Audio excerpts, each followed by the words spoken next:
What's up, everybody? Welcome back to the DCXP podcast. We are joined by a special guest this week. This is Chris Miller from NBC Sports Washington. Welcome to the pod. Thank you. It is an honor and a privilege. I guess you guys had Savannah just go on a Rolodex and was like, let's see who we can get this week. Yeah, let's that's the only reason we got her. On, see what he's talking about. I'm sure there's nothing going on with the Wizards right now. No, right? Not at all. Well, nothing. Well, Chris, before we get into that, I did want to mention something not related to the Wizards, but I know you'll be able to talk about it. And that's during quarantine, no BS, I'm not saying this because you're on, you were my top 5 modes of entertainment with your TikToks. I'm sorry. I kid you not. I looked for. You couldn't find better entertainment. No, you inspired me to actually do one with my 2 younger cousins who it's a culture shock, seeing them obsessed with the app. But I actually did one of the ones you actually did. So, which one did you do? The like left foot now right foot, left foot now right, and then do your thing. Yeah, that one. Okay. Yeah. You know what's funny? We've been in quarantine for so long that I totally forgot I did TikTok. Literally, because I did it. The reason why I did it kind of in the beginning was it was just kind of like this connective thing with my daughter because, when you're in our business, man, for 20 some years, I've been on the road. I travel a lot and it's hard for me to get like those moments in the season, right? Where I could just hang out with my family. And I found that TikTok was kind of like this thing that kind of brought her and I together because she loves it. She dances, and the way it kind of got started was she was dancing one day and I was like, oh, it's a cool dance. And I started doing it. And she was like, oh my God, Dad, stop. You don't know how to dance. And I was like, what? She's like, you don't know how to dance. And I saw you bust a move. I was like, listen, let me tell you something, Maya. I said, Maya, this is the one thing you don't do. Don't ever challenge your dad to any kind of dance off because that's like in my wheelhouse. I know I'm old to you, but so I kind of like, I accepted the challenge, right? And it became fun. And then on a serious note, like the thing with George Floyd happened, and I just totally just stopped doing it. It was so immersed into that and just social activism and stuff like that. The other day I just happened to be on my phone and I was like, oh, that's right, I was on TikTok. And it's just kind of like I'm kind of coming back around to it. I might do it again. You never know. I mean, oh, please. Somebody might say something crazy to me on Twitter and I'll be like, bet, where's Quentin Mayo? Yeah, Quentin was just amazed what you did on that platform. And I asked him if he would make one. He said, oh, hell no. He knows he don't want the smoke. No smoke. He doesn't want any smoke. But yeah, so of course when the plan was to get you on post draft and talk about the draft, and then of course what happened was there was a Wall for Westbrook rumor. The draft happens, then free agency happens. It seems like it's going normal, and then all of a sudden out of nowhere, Wall requests a trade.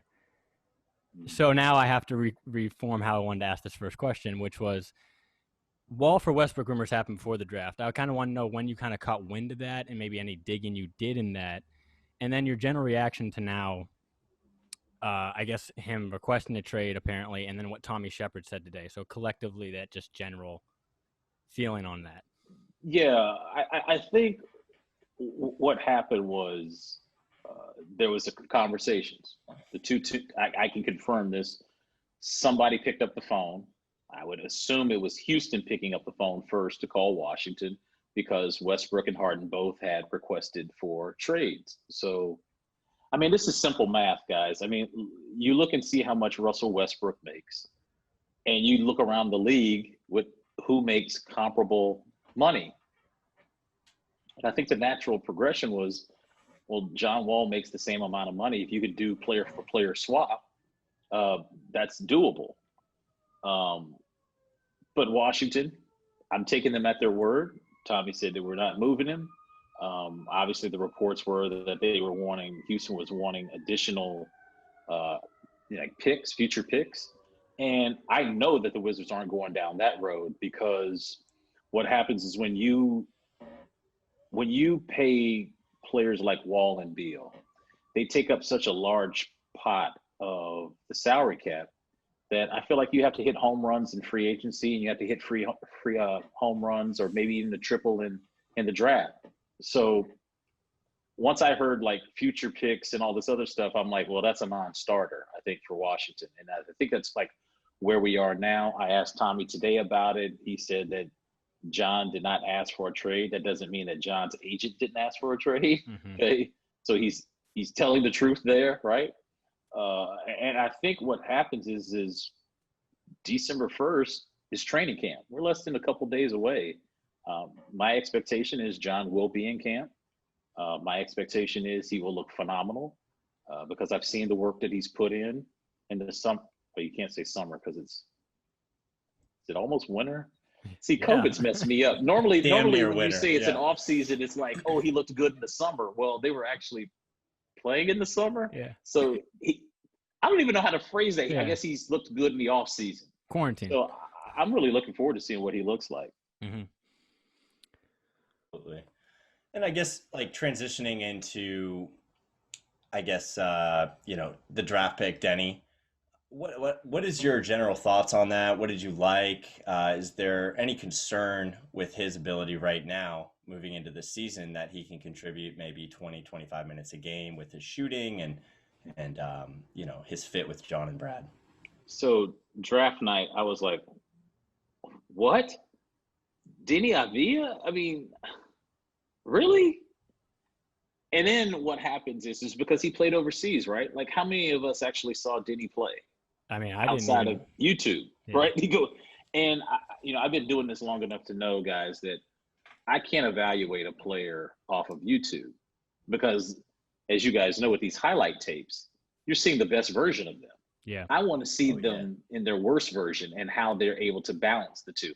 I want to see what he does on defense. Does he slide? Does he talk on the defensive end? Does he take charges? What's he like rebounding? Does he box out?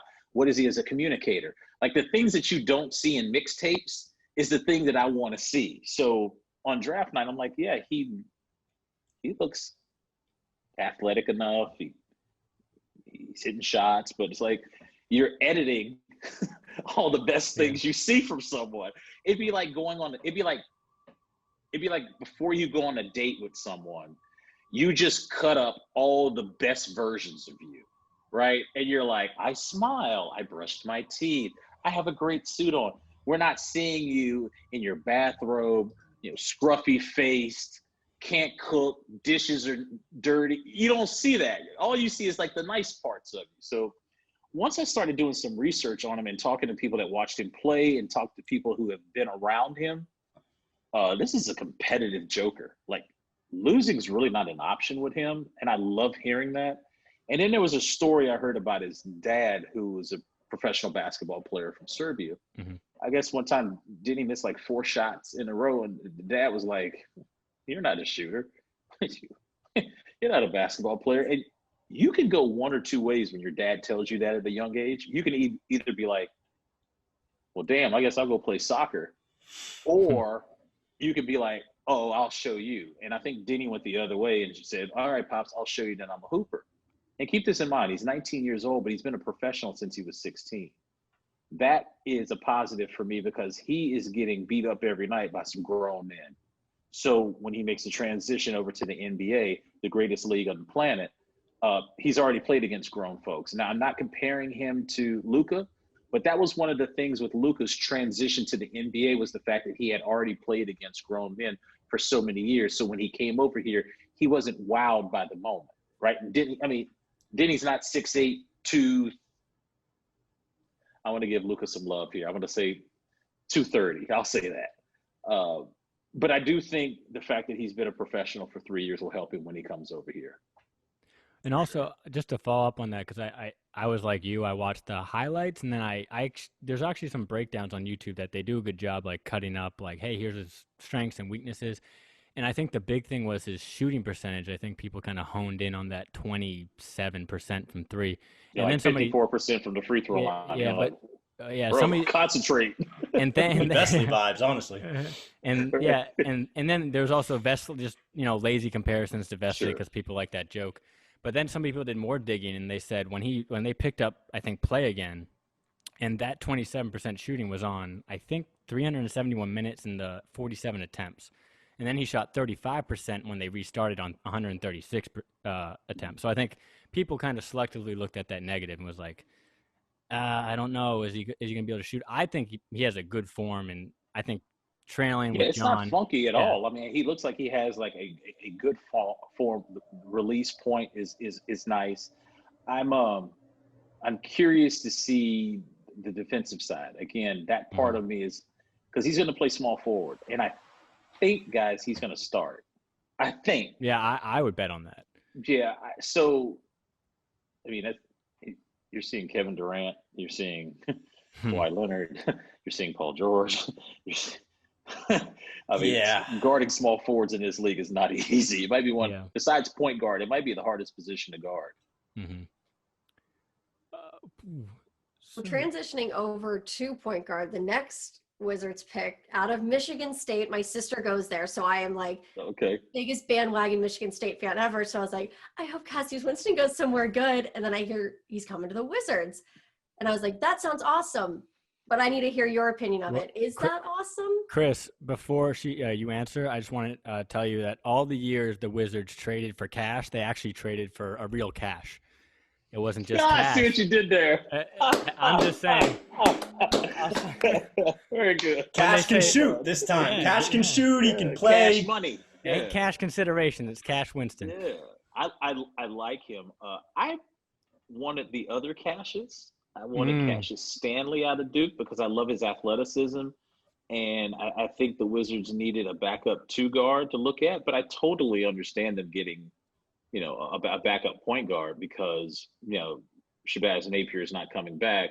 And Ish Smith is going to be the primary backup to Wall. So they needed to have a third point guard. He's a winner. And here's what I appreciate the most, Savannah, about him is he was a 4-year player. Like, he's coming in here a grown man, 22 years old. You don't have to worry about the alarm clock going off and him missing practice. You don't have to worry about him being late to shoot around because he went to a program, first of all, where Tom Izzo wasn't going to put up with that. But second of all, he went to Michigan State for 4 years. So this is like an adult, right? He's coming here and he's ready to compete first day of training camp. Now, where he's going to find out early what the NBA is like is there's no off nights at that position. I mean, if you literally look at the 29 other teams and you're like, okay, it's Wednesday, I'm in Minnesota, I got D'Angelo Russell. Oh, shoot, on a back-to-back, now we're in Memphis and I got John Morant. I get a day off and then, oh my gosh, I got 35-year-old Chris Paul who's got something to prove. So that position is the hardest in basketball. But for Cassius, at least from what I've heard, can shoot it really well, really good in pick and rolls. And don't look at his body type and look at his measurables and how high he jumps and all that. The guy's a winner and he's a basketball player. And that adds value, I think, especially getting him I think they got him at 53? Yeah. They got him at 53 in the second round. So that's good. I think that's good value for the pick. And I think this is somebody who, if not is with the Wizards the whole season, maybe they send him down to the G League and they're going to hand him the ball every night in the G League and get better, keep developing your game. So you think go ahead. Sorry to cut you off, Mike. I was going to say, do you think he has a chance to kind of overtake Neto in that third point guard role? I think because Neto is a veteran and Scott loves veterans, Scotty might play Neto, but I really think the opportunity for Cassius to get reps, and I guess the new rule, I'm gonna make sure I get this right, guys. The new rule with the G League is like you can play at least 50 games of the 72. Okay.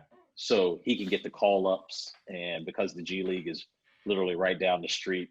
That's one of the things that I think is lost, and I don't know if it's been documented enough, is the fact that the Go-Go and the Wizards are literally like 15 minutes apart, where the player doesn't have to get on a plane or on a bus or a train to get from the G League team to the NBA team. I think we're the only one in the league that has the actual G League team in the same city as the parent club. So for Cassius, I think that's a win-win. I mean, you get an apartment between the two of them, and then you're good. And I saw this joke a lot, and I think I saw that from Grant Paulson first, but it did seem like Cassius Winston was there for 16 years. Yeah, because it happens, right? The freshman that gets on the block, and he's there, and he starts the first game, and then he graduates, and you're like, bro, is this guy like on the GI Bill or something? Like, how long has he been here? Did he go serve his country and then come back? I mean, I was basically like, I swore I saw him play against JJ Redick in 2004. Right. But yeah, and just going into that after that, of course, we said free agency started, and then that kind of the other John Wall kind of bomb dropped. But what do you think of Bertans coming back at the value they got him? I think Quentin was on is kind of saying like, hey, if he's getting 18 to 20 something, like a team's willing to go here's a bunch of money, you say no to that. But they got him at I feel like a pretty decent value. I'm going to say this, and I don't want you guys to cringe when I say this, but they basically slotted him into Jan Mahimi's money. But I think what we saw from Davis last year was he was more productive than Jan. Yeah. So the value makes sense to me. The only thing that concerns me about Bertans is, and it's not his fault, it's just I've seen people get paid before, and then the next year you're like, what happened to this person? I don't think it's going to happen to him because he has a very unique skill set, right? He can put the ball in the hoop from distance, and every team needs a shooter. And he's not just a shooter. Like, I remember the game in Charlotte, it must have been in December, when he had 32, and he was like 8 of 12 from 3. And I swear, guys, he took one of those shots from at least 35 feet. And he was like, it wasn't just like, oh, God, I'm just going to chuck it. It was like, I'm in rhythm. My feet are set, elbow tucked. I'm launching from nearly half court. And I remember Bradley Beal like collapsed to the floor. They were like pumping his chest. Like, but that's like what Davis did last year. But here's the question. Can he do that again when now teams they've scouted him and they're going to go in games like, as soon as this dude cross half court, if John gives him the ball, we got to cover him. Like, if we don't cover him, we're in trouble because this guy can hit from anywhere on the floor. He did get the early termination option for that 5th year. So if he's thinking about going to get another bag, he could opt out then. But, yeah, I'm just looking at it that way. Like, I saw how much he got, and I was like, but then I was thinking, okay, 16 a year, you think about, you're basically just slotting him into the Mahimi money, and then hopefully he has better production. Well, I think Joe brought it up on the podcast we did with Quentin. Oh wow, I blanked on what I was going to say. But seeing him with John, I think the intrigue was, hey, he's like one of the best shooters in the league, and you get to pair him with a guy who knows how to. I mean, he got people paid. We all know John got people paid for getting Martell Webster, Trevor Ariza. We know those guys. So I think we wanted to know what he would look like with John, and of course the little wrench with what the John reports now. But I think that was the other intrigue, seeing him with that point guard. Yeah, and I think these guys recruited him to come back. I know that the guys wanted him back because of that skill set. It's a dynamic skill set, really. I mean, it would be like the equivalent of a center that every time he touched the basketball, he just dunked on people's head, right? That's what you do. As soon as you get the ball, you dunk it on somebody. But for Davis, it's like, as soon as you cross half court, shoot it. And I thought he got the ultimate green light last year. I don't think he's going to get the green light like that this year because there's expectations with this team. We want to see this team make the playoffs. And, like, we knew that they were in kind of like this transition. They were like half rebuilding, but yet they still had this guy named Bradley Beal that went for 30 and a half a game trying to get all NBA. But this year, I think can Davis's skill set work with John coming back after missing 2 years and not necessarily Brad scoring 30. I don't think he has to score 30 for this team to win now with Davis coming back and John. But if Brad could stay in that 25 to 28 range, this team has a chance to be pretty good. They just got to get the young kids to come up now. They got to elevate their game. They went to summer school last year. Now it's time to go, to advanced studies. I mean, this is grad degrees time now. Yeah, Chris, and what I was going to say is Davis on offense and defense, he tries, but he's got a hell of a motor on offense in terms of moving around screens, curling off for threes and things like that. And I think it's imperative for the offense moving forward that 4 names I have written down, Bonga, Troy Brown, Thomas Bryant, and Rui, all step up offensively so that Davis's job is more, Simplified. Can I ask you guys a question about Troy Brown real quick? I like to do this exercise with other people because I'm trying to figure it out because maybe I'm too close to it. What is Troy Brown? Like, when you guys watch him play, what is he? Is he a 3-and-D? Is he a backup point guard? Like, what is he? I think he's a little bit of both. I think he can kind of run that pick and roll, and I think he can be a screener as well. And if he can just improve his 3-point shooting off the catch and shoot, I think he can be one of the best 3-and-D guys in the league that can also give you that playmaking, right? I think point forward. I mean, it's tough because I would like to see him get a shot at backup point guard. I think that's been floated around a lot, but it's just, frustrating. He'll go through stretches, in my opinion, where you're like, okay, like that's why he was, the 15th overall pick, and then there'll be stretches where he's not shooting great, and just his role just doesn't seem defined by I don't know what Scott Brooks really wants him to do, and so yeah, it'll be interesting. I mean, I think he is a solid defender, and like Joe said, if he can just improve that 3-point shot consistently, 3-and-D is with a little bit of like a playmaking 3 involved. But his like he has skills. He has skills, and it's just I'm always trying to figure out, like, I know what he is. He knows who he is, but does the team, have they figured it out yet with him? Like, how do you maximize his potential? And when you guys say like backup point guard, I kind of disagree with that. I want Ish Smith to be the backup. I have this vision. Help me with this, guys. I might be crazy, but have you ever seen 2 point guards on the same team as fast as Wall and Ish in NBA history? Probably not. Think about it. Text me later if you get a duo. So this is what I see, because I see 2 blow-by point guards that pushes pace. Now imagine playing for 48 minutes like that. Imagine being the other team going, every time they get this ball off a rebound, Wall is pushing it. And then when he sits, the guy that backs him up is just as fast as he is, and they continue to push pace. I think that's how the Wizards have to win this year. It's almost like a boxing match. I'm going to keep hitting you in your ribs until you can't breathe. And when you bend down, I'm going to punch you in your jaw and knock you out. I think the Wizards have 2 guards that can literally put pace in the game for 48 minutes to make the opposition uncomfortable. Because when you slow it down, you're going to give them opportunities to load up.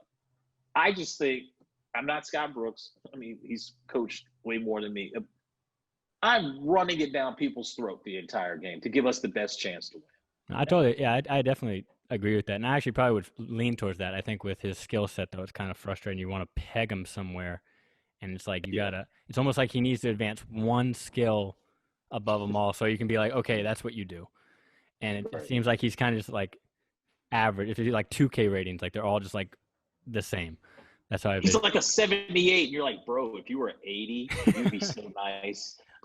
That's a great analogy. It's like if he was on his own team, so it's kind of like, I'm sorry. Oh yeah, we are too. I feel like if he was on his own team and it was his show, I mean, I feel like we'd be seeing some incredible numbers from Troy. Like if you just threw him in an abyss like the Knicks or something, where they've got RJ Barrett, but I feel like Troy Brown could make some things happen on a Knicks roster.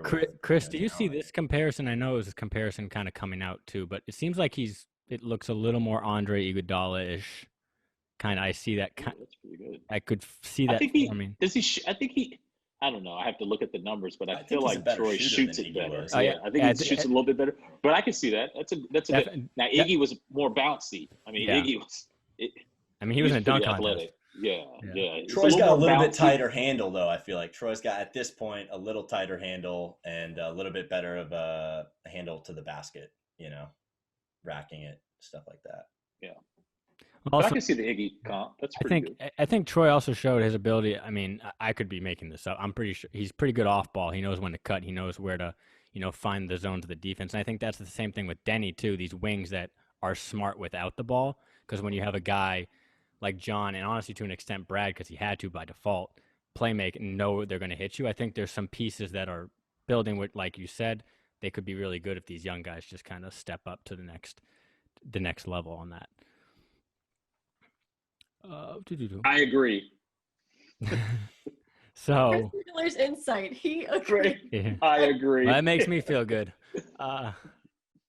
You're talking to a couple lifers here, Chris. So we got to really make sure we know. I mean, I'm wearing a going on Steve here. Blake jersey. So. Backwards too. Yeah. Not only are you wearing a Steve, I didn't want to. jersey, I didn't you want to rock it confuse. I backwards. didn't want to confuse the two. Yeah, there you go. I get it. Oh, this is just a quick aside on Steve Blake. Do you listen to the No Chill podcast with Gil? I do. Did you hear the story about him and Steve Blake? Yes. That made me laugh. Just That like is hilarious. they get into a fist fight, and then Steve's just like, "Hey, you want to go to Red Lobster after?" Right. And it was like, "No, dude, I just swung at you." Yeah, and the fact that Gil was like, that's crazy. That's a little different. Yeah, seriously. So I guess if we want to transition to like the general outlook of the team, you tweeted something about this earlier. It looks like the Wizards are kind of transitioning into an international feel, almost like a mid-2000s Spurs team.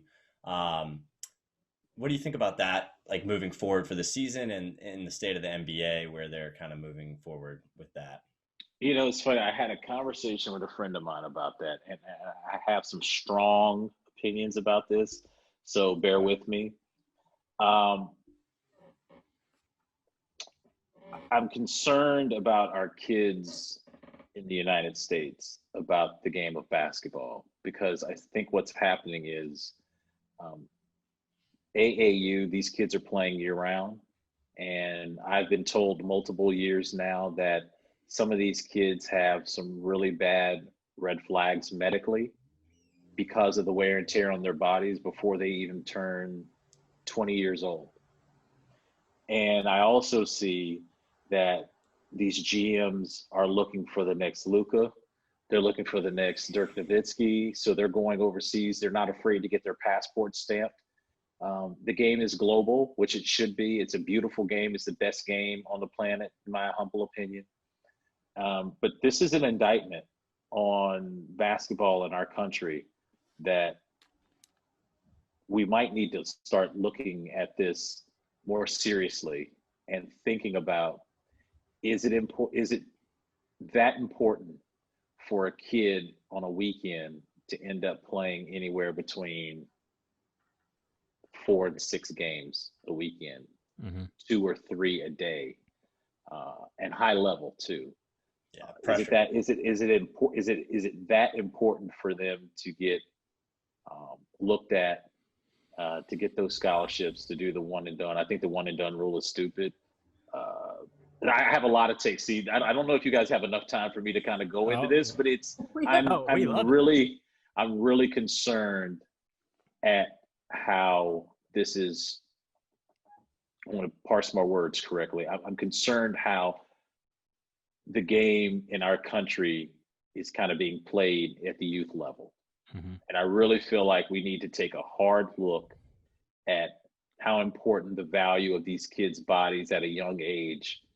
These are high level kids, right? There's only like 4 or 5 of them really a year, but it is something that I think should be looked at, because if you're focusing all of your energy and effort on one sport, and you're doing it year round, there could be mental burnout, physical burnout. And then again, I talked about the medical red flags of wear and tear on the bodies, the knees. Now we're seeing Achilles. How many times are we seeing Achilles injuries now? So I just think we just need to do a bigger deep dive. I'm not the smart one to kind of figure it out, but I am one to say that I'm noticing it, and it should be something we all talk about. I kind of want to stay on this topic, because I did just speaking of the Gilbert Arenas podcast, he was talking about how the game's being taught nowadays. It seems like we have these trainers that are teaching these kids a bunch of moves, but they don't get you anywhere. And Gil was saying how for him it was just like one move and go, because I was that athletic, but they're not showing like situational moves. And it's kind of just like, oh, look at all these moves, and they just don't go anywhere. So is there something with overall how the game's taught, you think, too?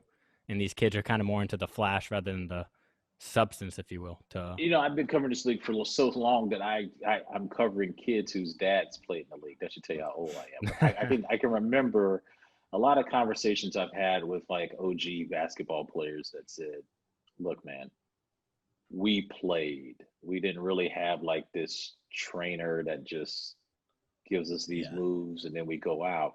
And they also talk about playing football, or they played baseball, or my son who's getting ready to go to college and play basketball. I made him swim because I wanted him to take kind of the wear and tear out of it. And he didn't understand it at the time, but I mean, the cardiovascular just alone, I mean, you're going to outpace people because you can just go longer because you've got, you swam, and you've also been able to kind of stretch your limbs out without a lot of, pressure being put on it. So it's not just like the individual training part of it. It's like, get away from the game. Yeah. Like, literally, like the mental side of it too is like, there's so much pressure today, guys, with these kids getting D1 scholarships. And then when you get there, like, I got to get to the league. And it's just, I just think we need to be cognizant that this is a thing, because I've been told by general managers that it's a thing, that they put these kids through the medical, and just the stuff that's coming off of the charts is like, knees, and back, and shoulders, and ankles, and foot. These are things I think that they need to be mindful of. Well, the other thing is, I'm sorry, Mike. The other thing is, I was going to say, this is really quick attached to it, is speaking of kids with pressure, LaMelo Ball going to the Charlotte Hornets. All I could think about the first thing was the MJ story with LeVar. And well, they asked him in the press conference. He's like, I knew you guys were going to ask me about this. My dad is not playing MJ. I think we know how this was going to end, right? Yeah. That's the first thing that popped in my mind. But yeah, Joe, go ahead. Sorry. I was going to say, I mean, that was actually what I was going to say, is LaMelo's the perfect example. Aside from injury, I feel like players are so into their own narrative and their own mixtapes nowadays. That's the other half of it that I feel like GMs, I mean, I don't know any GMs personally, but I mean, if I was a GM on a team, it's like, does this kid care about, sorry to swear, but does this kid care about basketball? That's your podcast, bro. Does he want a mixtape? What is he here for? Yeah. So that's just my opinion on it. You got to think of team basketball too. Listen, you get to this level, they're all amazing, right? Like point, whatever, only make it. So in your talent evaluation, it's not just, how high he jumps or how well he shoots the basketball. I've been told for years, they go all the way back to when these kids are like 13, 14 years old to dig up information on them. And any piece of information counts, right? What was he like on that Sunday, championship Sunday, in that AAU tournament when he's played, 5-6 games already this weekend? What was he like? How does he react around his teammates? If he doesn't get the ball, is he pouting? What's he like? Is he coachable? What's the parents like? Are they these parachute parents? All of this stuff they're evaluating. So I don't think fans even realize that. I don't even think they realize the kind of background checks that are made on these kids. You think about it, they're making multi-million-dollar investments into these players. You better get it right, because if you don't get it right, then you're not going to be given 4 or 5 chances of making it and the kid flops, because then they're going to start looking at you, right? So they're doing their homework, they're doing the investigations, and you can learn a lot about a kid and his situation and his upbringing by just asking, making phone calls, doing your background check. Absolutely. Well, just to circle back to free agency, what were thoughts on Robin Lopez? I mean, I saw that signing and I don't mind it. I saw it get trashed a bunch. I would like to know your input on that. Well, listen, the priority I thought all along was to go get some rim protection, right? And when Deni was drafted, when Cassius was drafted, and then they started making the requisite moves around, I'm like, well, where's the big man at? And then come to find out, it's Robin Lopez. And I'm like, Robin Lopez has given us fits for years. He's 32 years old. He's tough. He's different than his twin, but I think he's tougher, right?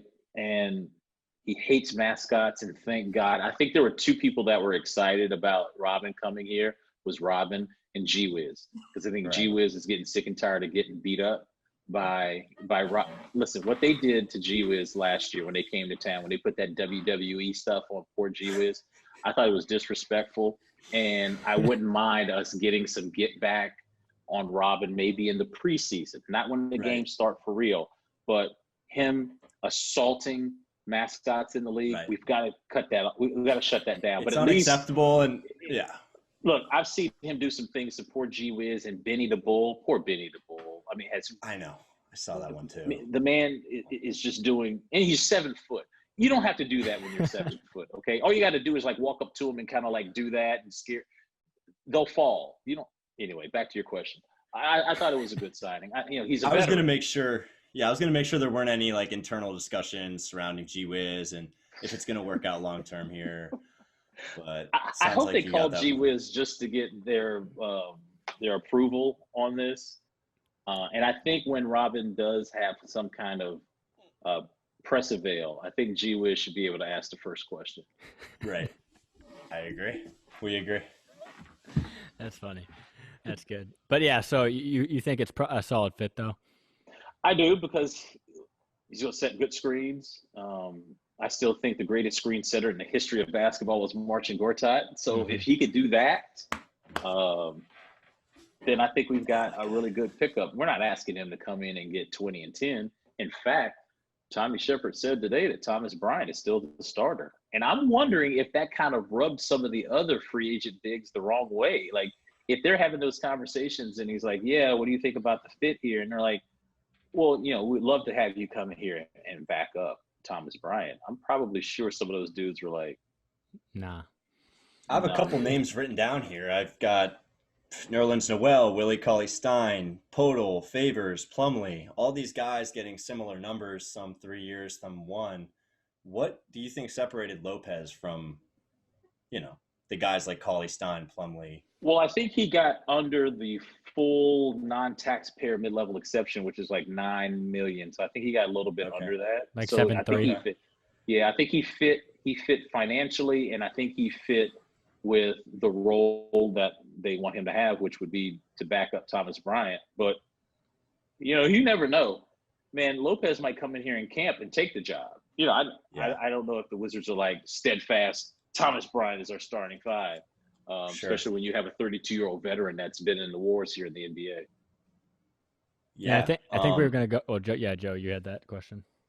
Well, I was just going to say, why would they show their cards now? Why not try to bring someone into camp and compete and maybe get a Nerlens Noel or Cauley-Stein or Plumlee in here, or Favors? Yeah. And you still, we still got Mo's here. I wondered if Mo is actually a stretch 4 now. Yeah, I'm just kind of curious how they see him. He really struggled after spraining his ankle during the season. Yeah. And he just wasn't himself in the bubble. So hopefully he's had a chance to kind of recover. But he can shoot it from distance. He's tough. He hates that you say, you take really good charges. He doesn't want to be defined as a charge setter or charge taker. Yeah, so. Hell of a charge taker, though. Yeah, I don't want to do that. But he does take really good charges. That is true. I was going to just basically ask about the same thing centering Thomas Bryant. Are you looking for anything specific from him at the center position, like to that next kind of? So during the bubble, I talked about this. I want to see him kind of take what March used to do, set great screen.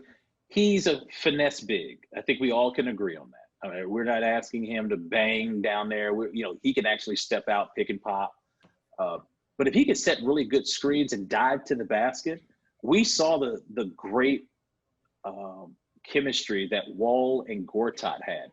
Even though they would always fuss at each other and they were like an old married couple, when they were good, and that pick and roll game, that 1-5 pick and roll was really good. March diving to the basket. I think TB, that's the next, evolution for him. It's something as simple as be a great screen setter and watch what opens up. Not only you, but now if Davis is out there and he's on the opposite corner or Brad's on strong side, pick your poison. If you're a defense, and if I'm saying Wall and Bryant are playing really good pick and roll, Davis is on the opposite wing.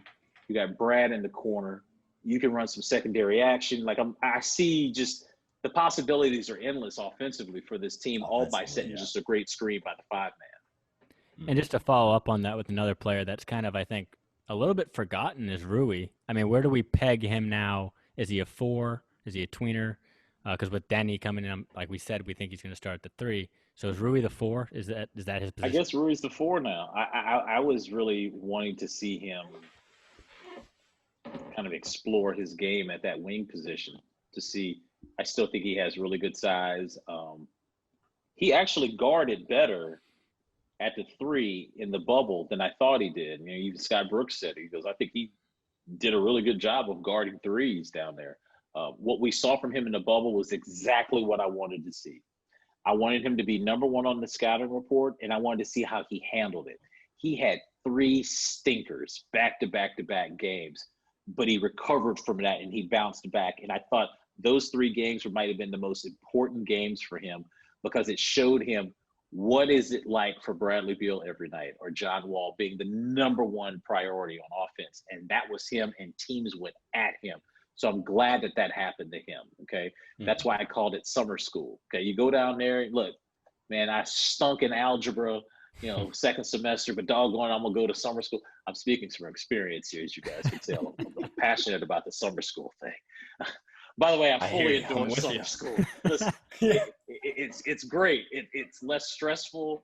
You can wear shorts and flip-flops. The teachers, all right, I digress. But summer school is really, really, really important for those of us that had some issues in the classroom. Yeah, you and me both.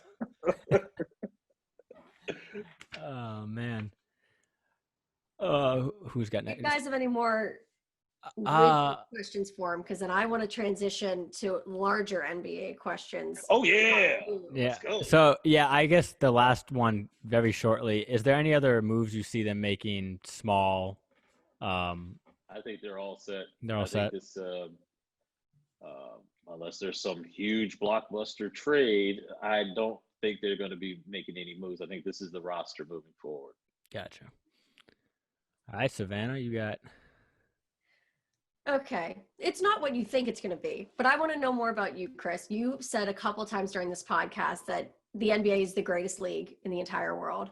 What is it about this sport that you decided to cover it, to make it your career, and like, I love this sport more than anything in the entire world? What is it about the NBA? No, that's a great question, Savannah. So, when I was working in Cleveland before I came here, I covered LeBron James in high school. And I was just fascinated by like his journey. Like, this guy was a high school phenom. He got drafted by the Cavs. And I just remember like draft night, an entire region, not just Cleveland, but like Northeast Ohio was like, the prodigal son stayed home. And just to cover him in high school and like the first 3 years in the NBA was like, this is wild. I mean, he was so good. And I love the league since then. And the one thing I do like about the NBA now is I think there's 2 type of fans, Savannah. I think you have the diehard basketball fan. I'm that guy. Like, Tuesday night, I will watch Portland against Utah at 10:30. I'll be right here in my office, just glued in. But then I think there's also this other fan base that's all about the drip, the drama, all the other stuff off the court that leads to watching it. And I just feel like the league has done a really good job of allowing the diehard fan, and then the fan that really kind of cares about, did you see what Kelly Oubre was wearing tonight? I think it works.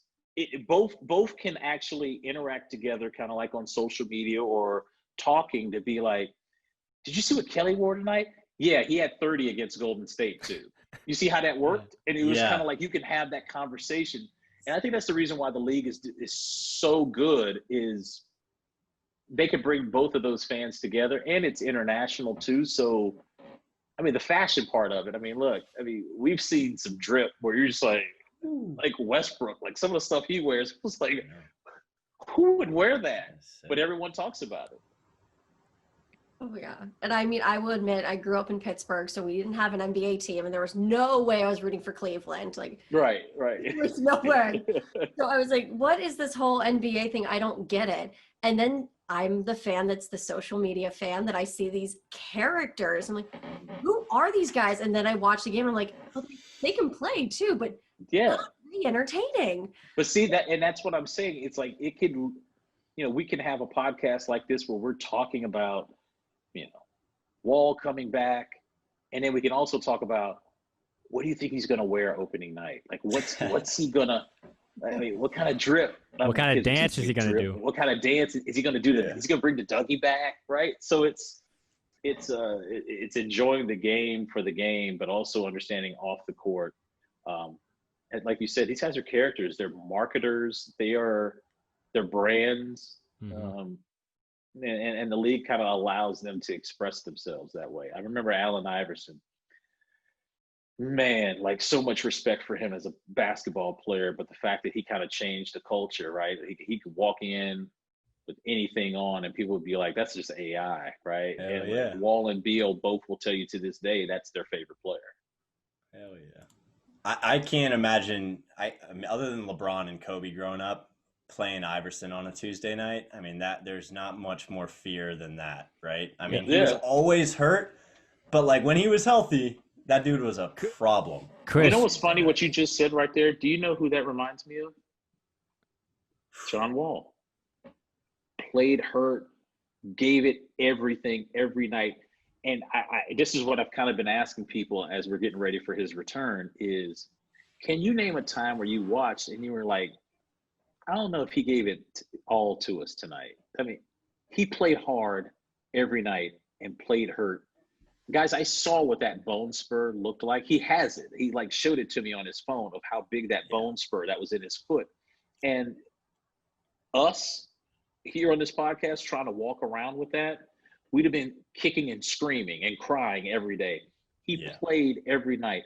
Like, that's the one thing I will always say about him is he didn't cheat the fans on the court, and he gave it up every night. The guy played, he had double knee surgery. The guy, he broke 5 non-displaced fractures in his hand in the playoff game against Atlanta. And I was down there covering. That night when he got to the hotel, it looked like there was a grapefruit on his hand. And you know what he said? I want to play, game 2. I'm like, bro, are you looking at your hand? That's how much he loves the game. Yeah. And that's why I'm kind of really excited to see him come back, because all the naysayers, worst contract in the league. No one has ever come back from a torn Achilles like this. So all he needed was a little bit of motivation. And like now you've got that. And to be honest with you guys, he's playing for something much bigger than basketball.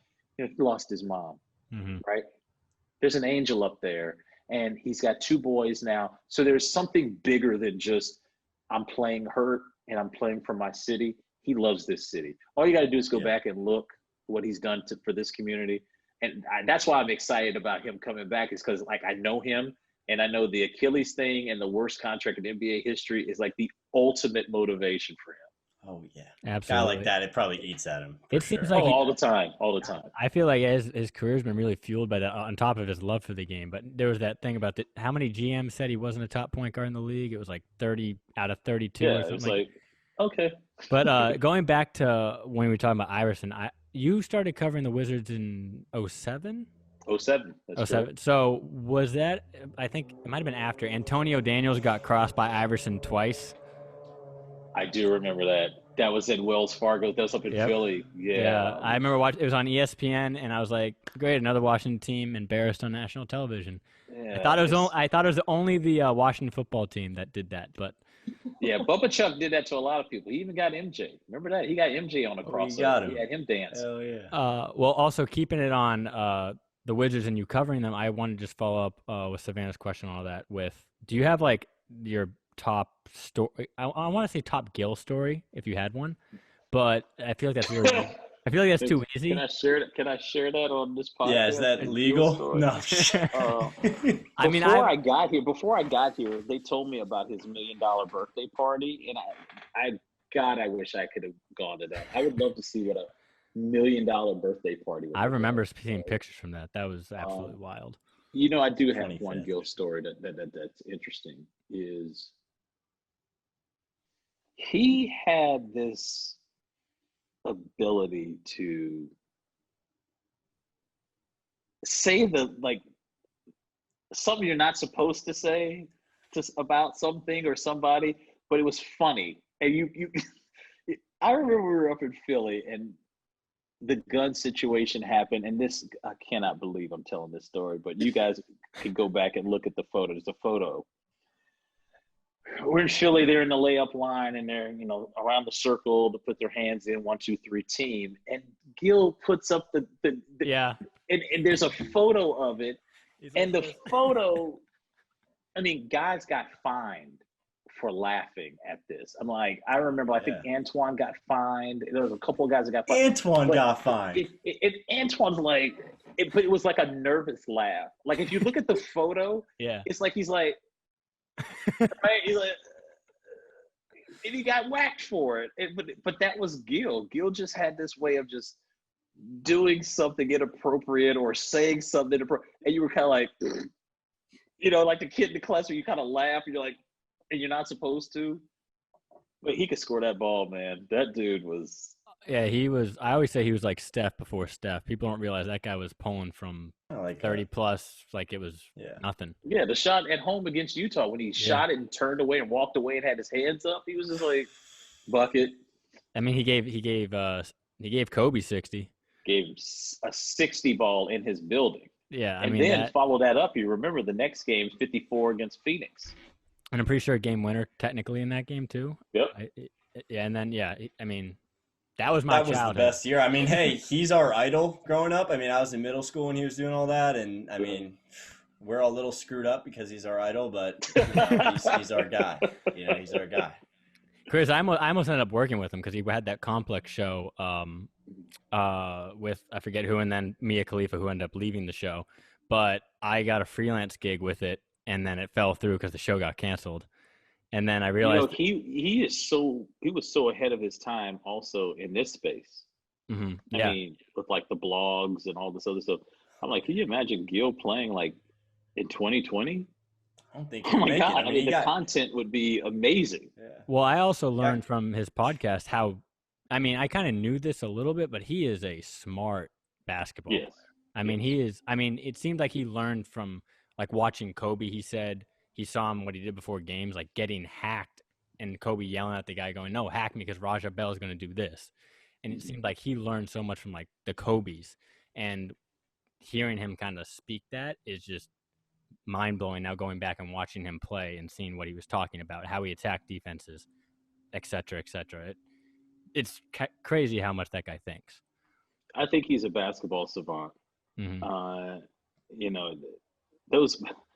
Those battles with Cleveland in the first round are still some of my favorite on the beat, right? I just think about, because I was in Cleveland the first round, so I was covering the Cavs when the crab dribble and when he drove baseline in Cleveland and they thought he touched the baseline, they didn't call it.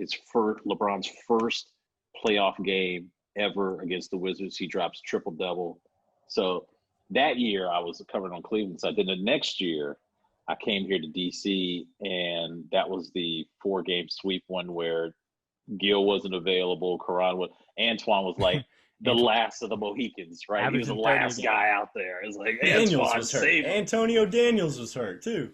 And then the third year, it went 6, and that was the whole Soulja Boy stuff with Jay-Z. I was like, oh, this can't get any better. And Deshaun Stevenson. It was a fun, like, seeing him. That was some good shit.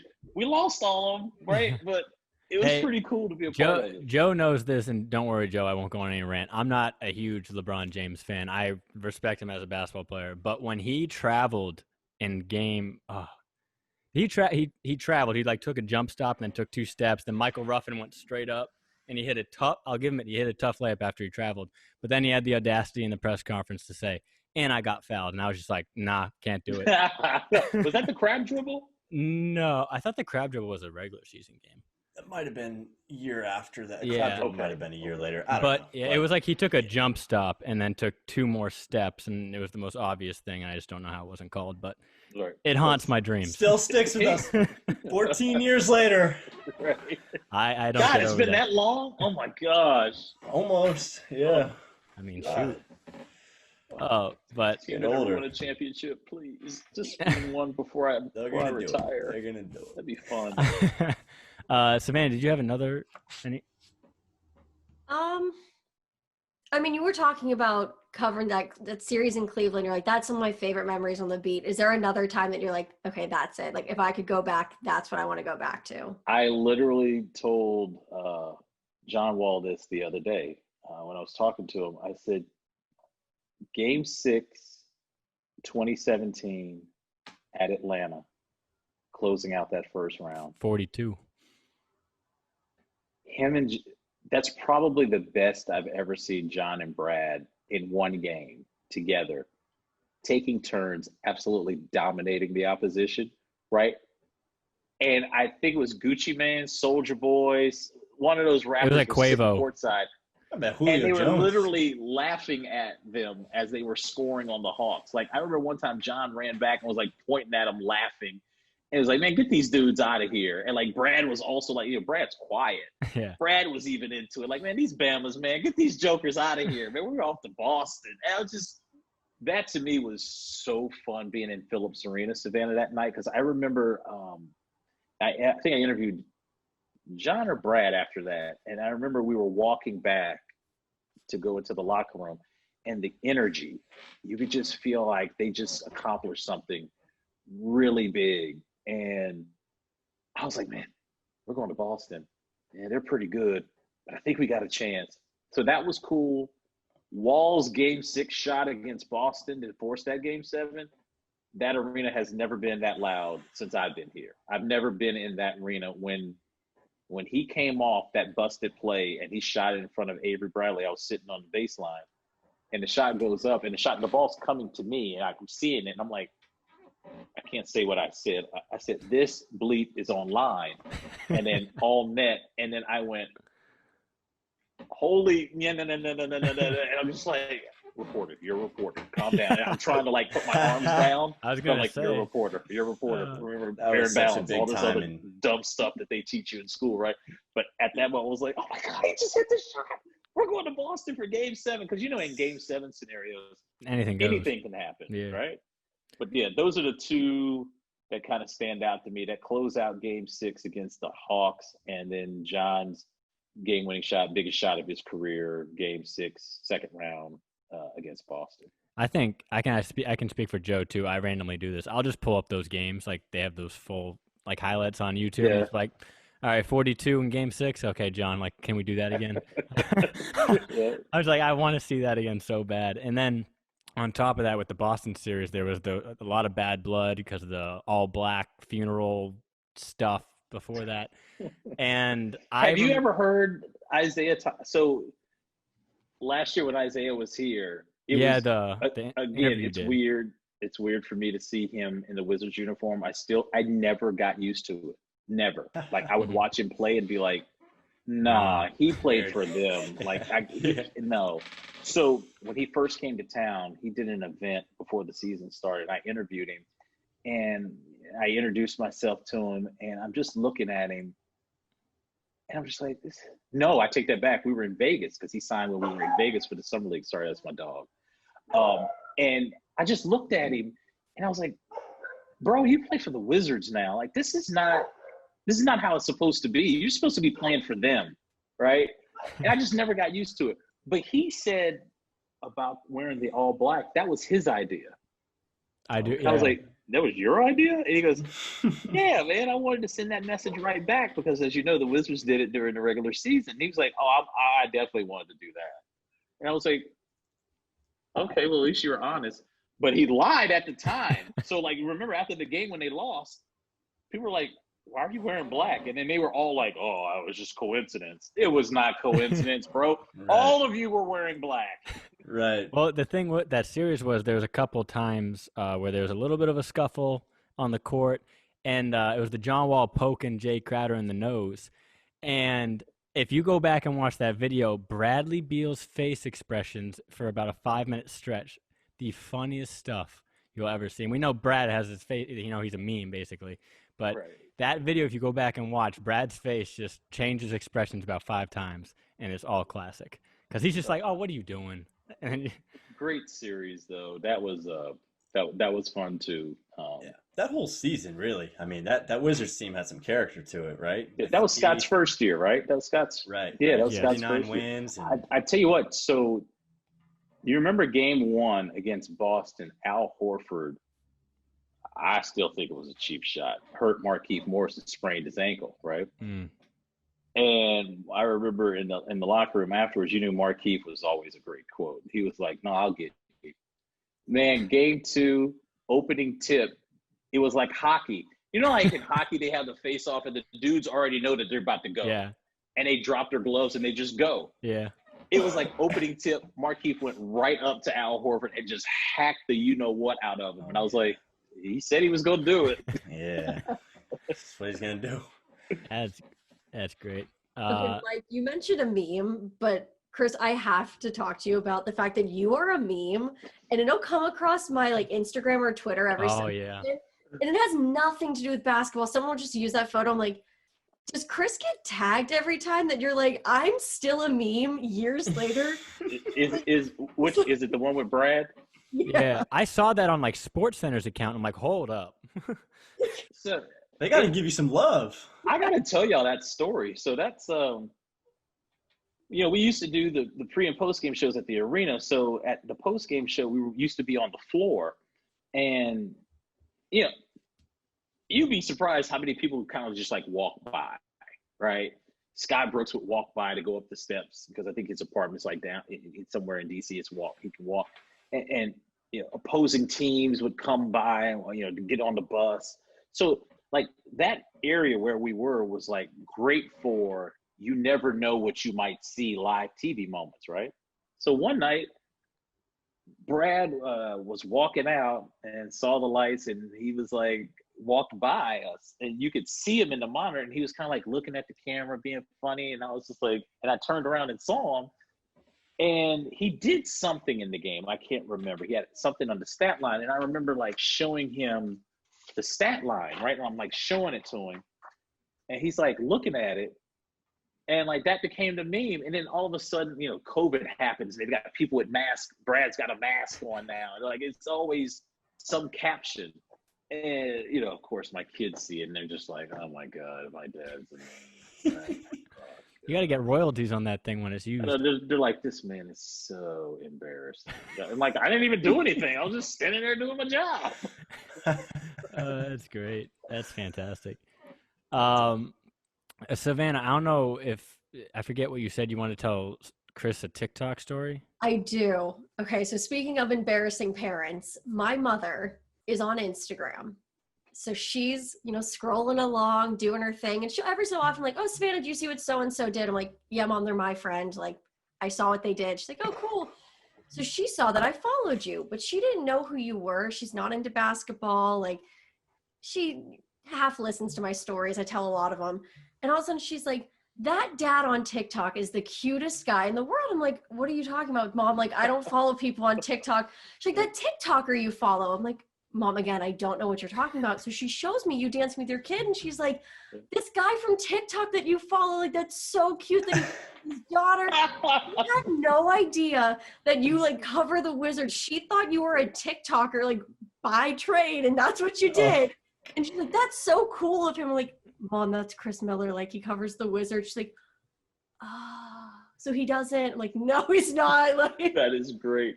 Hey, look, man, however you can get noticed, right? Tell your mom I appreciate that brand love, up. man. Go steal it. Fallback now if things don't work out. The Wiz.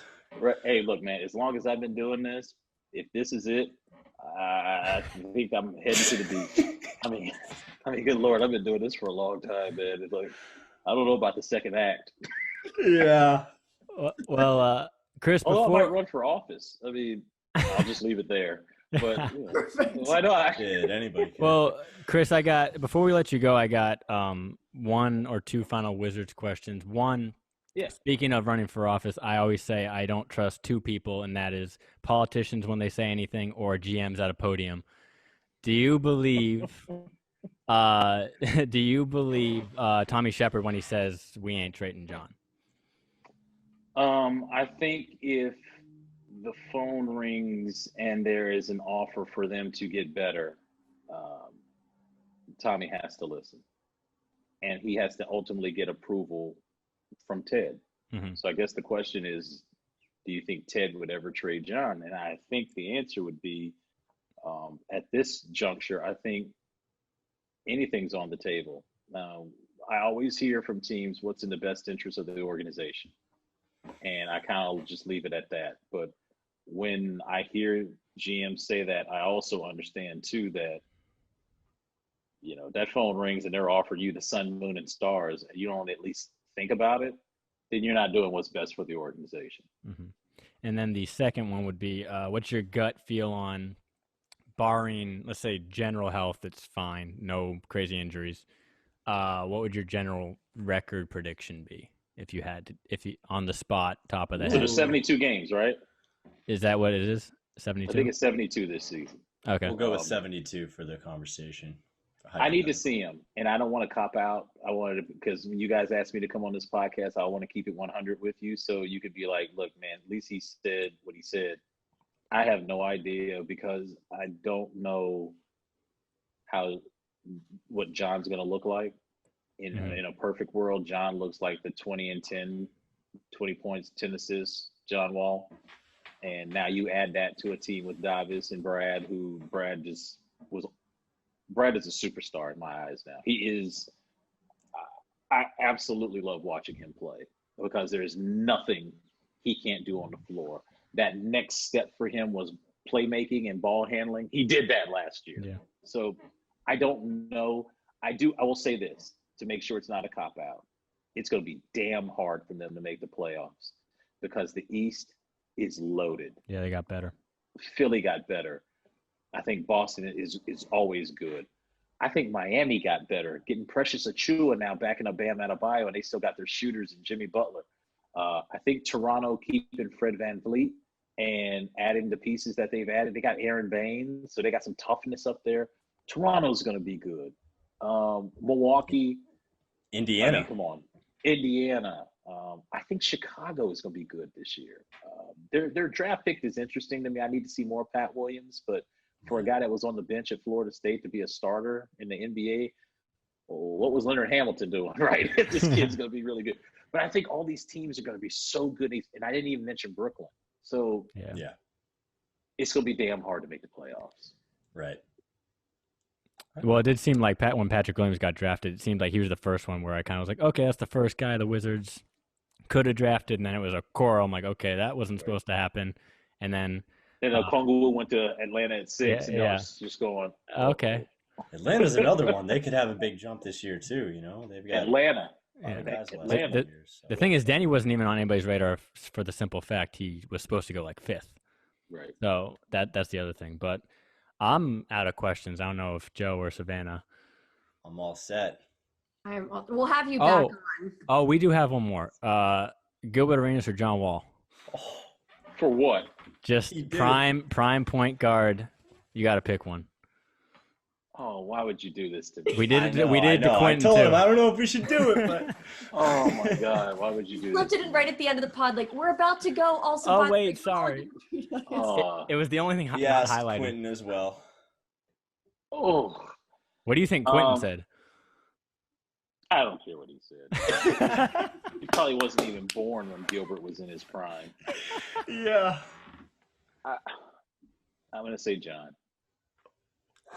Quentin said Gil. I would say John, just for the simple fact that he could score, and he is still an unreal facilitator. I think Gil passed because he had to, because his teammates would get mad at him. Yeah. As a matter of fact, he's actually said this to me before. He's like, I had to get Etan the ball. I had to get Brendan the ball so they could set screens for me or play defense or rebound. Yeah. So I'd say John.